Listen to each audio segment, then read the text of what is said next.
Hey, welcome back.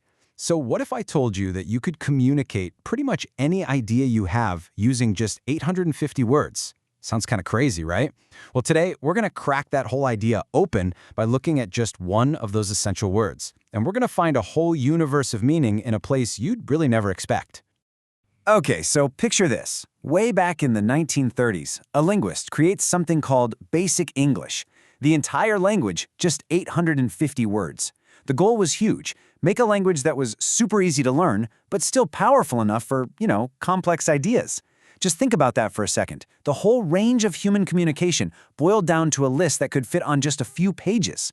And that just begs the question, right? If you had to shrink the entire English language down to its absolute core, which 850 words would you pick? What makes a word truly essential? I mean, sure, the, and, go, those are no-brainers, but what about all the others? Well, you know what? This entire explainer is actually dedicated to just one of the words that made that super exclusive list.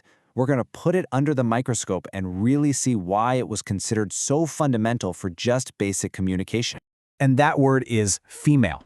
Yup, according to the Simple English Wiktionary, this little word made it onto the Basic English 850 list. So what makes it so special, so fundamental? Let's unpack its different jobs and the hidden rules that kind of control how we use it. Okay, first things first. Let's just get the sound right. It's female. Pretty straightforward. Before we can dive into what it means, we have to start with how it sounds. That's the foundation for everything else. All right, so we know how to say it. Now let's get into its core meaning. What job does this word actually do in a sentence? And as it turns out, it's a bit of a multitasker. So this is where it gets really interesting. The word mainly works as an adjective, a describing word. On one hand, you've got the biological definition, so relating to the sex that can have babies or produce eggs, like in, yes, I have a female dog. But then it also has a social meaning, something that's for or about women or girls, like the female changing room. See that? Two totally distinct uses from one simple word. But here's where it gets even cooler. Female doesn't just describe things, it can also be a thing. And this is a perfect illustration of the difference between an adjective and a noun. Let's break this down. So on the left, when it's an adjective, it's modifying changing room. It's telling us what kind of room it is. But look over on the right. As a noun, females becomes the subject itself. It is the person, the animal, or the plant. That's the key switch right there. The word goes from describing something to being something. Now you'd think a word on the basic English list would be, well, basic, right?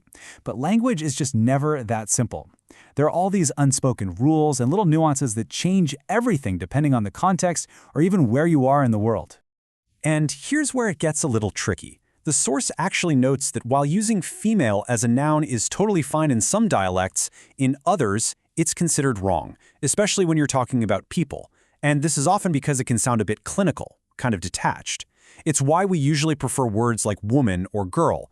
It's just a perfect example of how there's no single correct English, just different versions with their own subtle rules. So, when is it okay to use it as a noun? Well, the source makes it clear that it's way more common and totally accepted when you're talking about animals or plants. This just goes to show how critical context is. The exact same word can be perfectly fine in one sentence, but then sound kind of odd or even wrong in another. So let's circle all the way back to where we started. Why spend all this time on just one word? Because the story of female, with its two different jobs as an adjective and a noun, and its rules that change with context, it shows the incredible power that's packed into that list of 850 words.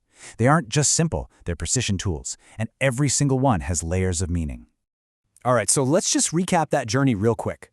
We started with the fact that female is one of only 850 essential words.